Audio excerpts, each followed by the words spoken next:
We turn to the chaos, the swirling chaos at airports across the UK. I was in Glasgow over the course of the weekend, as I said, seeing the Pet Shop Boys gig. Normally fly to Edinburgh at the weekend, and we'd have the weekend in Edinburgh, and my partner would come to London, but we had the whole weekend in Glasgow, which is where the gig was, and then I flew back down yesterday, actually on Monday morning it was, at 9:45. No issues at all at that point, but maybe there aren't that many people in Glasgow at 10:45 on a Monday morning who are heading off to London for a holiday. So Glasgow Airport was not especially busy.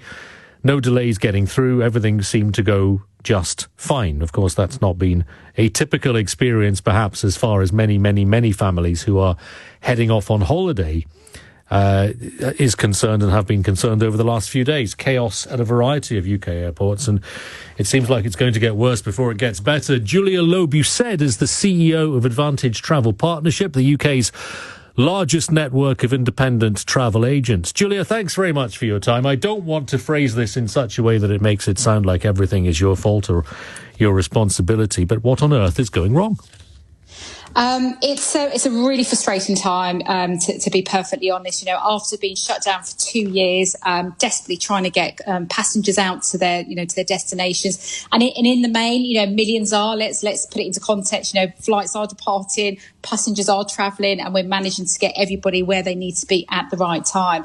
Unfortunately, once you've shut something down, and it is a global issue, once you've shut down an entire ecosystem for a couple of years, there is not a switch that exists that will switch the whole thing back on and it will work seamlessly. So we have, unfortunately, some bottlenecks in the system operationally. We have a huge issue with staff shortages, staff that have left the industry and really not coming back.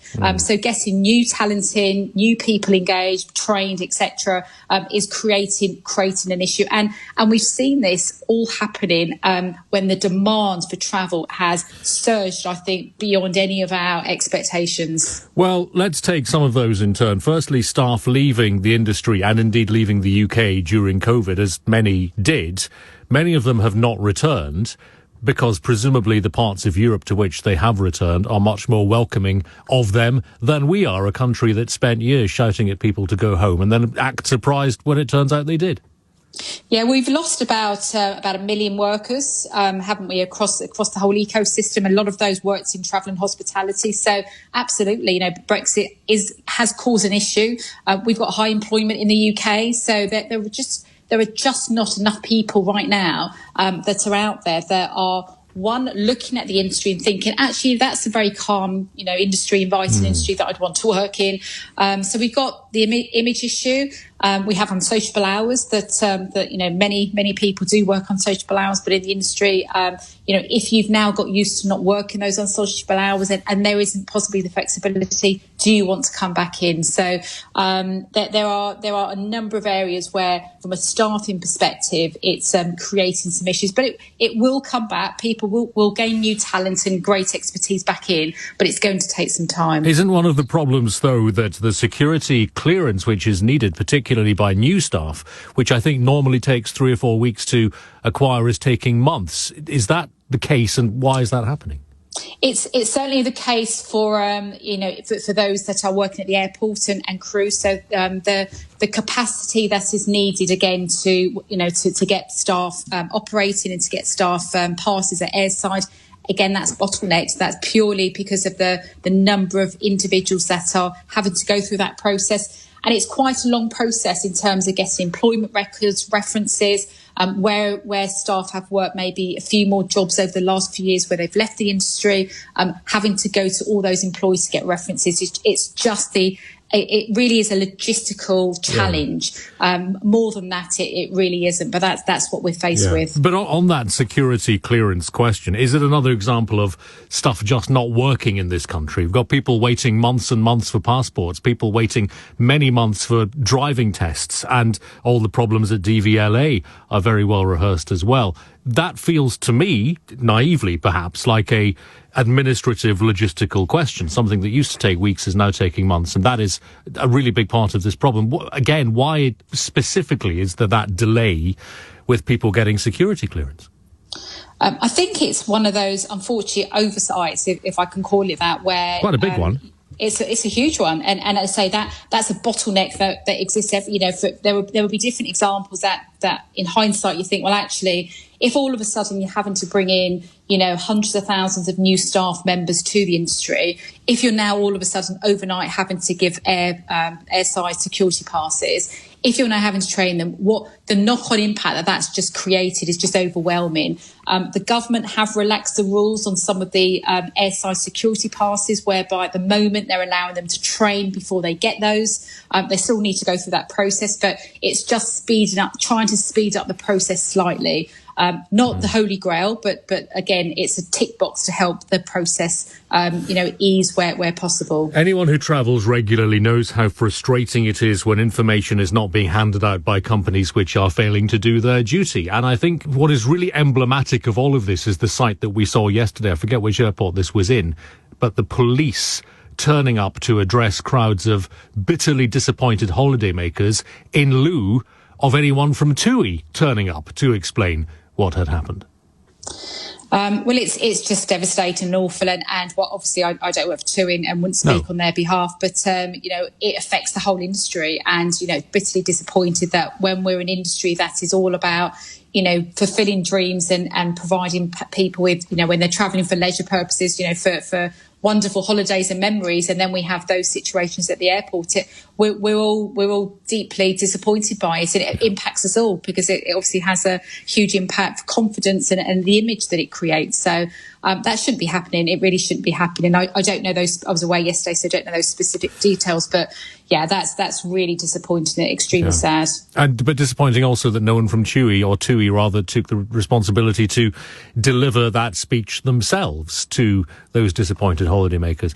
How far ahead are we going to see cancellations? I travel very regularly, but I'm lucky when British Airways mess up as they have, or EasyJet mess up as they have as well. I can just get in the car and drive to Edinburgh for the weekend and then drive back again. Obviously, that's not going to be possible for a lot of people, particularly if they're going away on more extended trips or further afield than the northern part of the UK. So do we yet know how far in advance cancellations are likely to happen? Is there a point at which someone can say, well, we're X days away from the flight, we should feel reasonably confident that it's going to fly?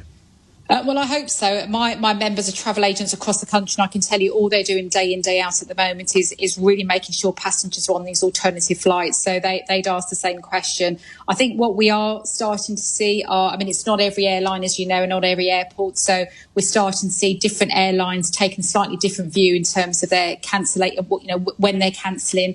EasyJet, TUI are cancelling with no notice ahead of time, unless they're having to make changes at the last minute. Some airlines aren't cancelling at all. So I really, our wish really to our airline partners is to make sure that there is ample communication ahead of time so that everyone can make plans. But the reality is when you're managing an airline and you've got some of those logistics around the crew and staffing we talked about, actually the last thing you want to do is cancel because it does cost you. You're having to pay compensation. And actually you sometimes don't know until pretty last minute what your staff rotas are going to look like. Well, if a cancellation happens outside of a 2-week period, then the airlines are not compelled to offer compensation. Obviously, they've got to refund you or put you on a different flight if that's what you want. But if that cancellation happens within a 2-week period, then there is statutory compensation which is available. And again, I've had experience of this. Airlines are appalling at making people aware of their statutory right to compensation. You will get it if you fight them on it. But it's always such a slog, such a drag. It's always handed out in such a begrudged fashion. Why don't airlines try to do a little bit for their image at this time and be more honest about the compensation which is due to consumers and passengers when they mess up?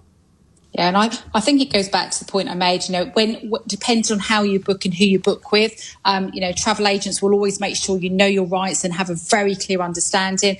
And I think, we have to learn as an overall industry to make sure that we are providing consumers with, as much information as they can so they can make an informed decision. And absolutely that should include the airlines as well. I mean, I've personally had to email the CEO of an airline on more than one occasion to get the money back that I was due. And it is here's a piece of consumer advice from me, but of public service broadcasting. If you are refused on the first pass, try again. Say, I'm sorry, I'm not accepting your apology. And the chances are you will then get the compensation second time round. It appears, Julia, that some airlines, well, one airline in particular, has a policy of being as obstructive as possible in the hope that customers will give up. Yeah, well, as I say, that it is really disappointing, and there are some really clear rules in place that ensures that customers can get compensation. They're entitled to compensation, and I'm a consumer, and I would be fighting tooth and nail to do the same thing. So, the advice would be absolutely, a consumer has some really clear rights, and they should be pursuing those as right to the nth degree. Let's look ahead then, perhaps to a more optimistic point in time. How long do you think all of this is going to be going on for? When will the industry catch up with the, I think, entirely predictable and predicted increase in demand, which occurred as soon as those restrictions were lifted? How far behind is the industry right now, would you say? I honestly think that, what we're seeing now, when I think back to 18th of March was when restrictions were eased coming into the UK, and that's really when we started to see the surge in demand. Things have improved since then. We're entering periods of even more, where peak season and demand continues to increase. But after this week, we'll start to see things plateau slightly once we come out of half term, and it will absolutely give the industry and the ecosystem, a good few weeks to build itself back up and make sure for the key summer periods we're not seeing the level of disruption. So I'm confident we can get there. It is going to take a bit of time, and we've got to make sure that we're doing everything we can to communicate to consumers in terms of what they need to be doing. And briefly, obviously, millions and millions of people will want to get the hell out of this country this coming weekend for obvious reasons. How early should someone go to the airport, would you say? I think they need to go to the airport early, but actually not too early. One of the issues that the airports are seeing is where passengers are actually arriving many, many hours before departure, and it's creating a queue for the passengers. It's creating an issue for the passengers that are on flights before them. So the advice in most cases is, arrive at the airport about 3 hours before departure, not any more than that, because you're really going to create even more of an issue. And I think also just some learnings from travelling throughout the pandemic, because a lot of people haven't travelled, just to remember to have all your documentation in check. There are still restrictions in some destinations. They are easing, but make sure you've got all the passes you need, and be prepared when you go into security and when you're having to show your passports, etc. So check in beforehand if you can, which is possible. Absolutely. And just travel with hand luggage. It's so much easier. Definitely. Absolutely. Julia, thank you. Julia Lo Bue-Said is the CEO of Advantage Travel Partnership, the UK's largest network of independent travel agents.